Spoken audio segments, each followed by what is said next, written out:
Welcome, and thank you for joining me. I'm Gerry Oginski, a New York medical malpractice and accident attorney practicing law here in the state of New York. Here's the straight truth about trip and fall accidents in New York. What is it you need to know when you fall on a sidewalk and suffer an injury? First and most important thing is, what is it that you tripped over? Was there an elevated sidewalk? Was there a crack in the sidewalk? Was there construction that was going on? Now they created a hole that you didn't see and wasn't cordoned off with tape or with barriers. Was it your own clumsiness? Was it something that you weren't paying attention to? This all plays a part in evaluating whether or not you have a valid case. In any trip and fall case, the attorney needs to know what the weather was like, whether you wear eyeglasses. Why is that important? Because they want to know whether you may have contributed to your own accident by not wearing your eyeglasses and not seeing where you were walking.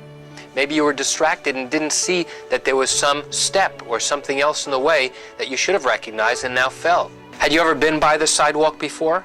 Did you ever have a chance to look down and see the problem? Did you ever have to walk around it to make sure that you didn't fall into it? These are all questions that an attorney needs to know. So how do we know and how do we prove whether or not a homeowner, property owner, had notice, knew about a dangerous condition?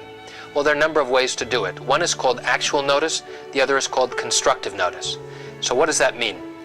Actual notice means that somebody has fallen or seen a defect and a problem and told the owner of the property about it. That's actually telling them, look, you have a defect in the street or in the sidewalk, you must now fix it. If you don't, somebody could get hurt. So now the owner is on notice of a potential problem. The other way we prove notice is with something called constructive notice.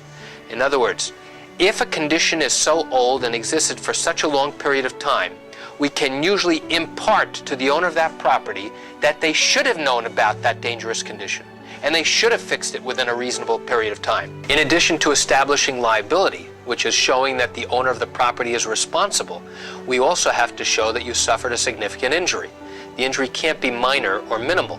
It's got to be significant so that you are able to show that your injuries, not only from the time of the accident up until time of trial exist, but also that your injuries are significant enough that you'll probably have them into the future and may also need additional medical care to take care of those problems. And that's it for today's video tip on the straight truth about trip and fall cases here in the state of New York.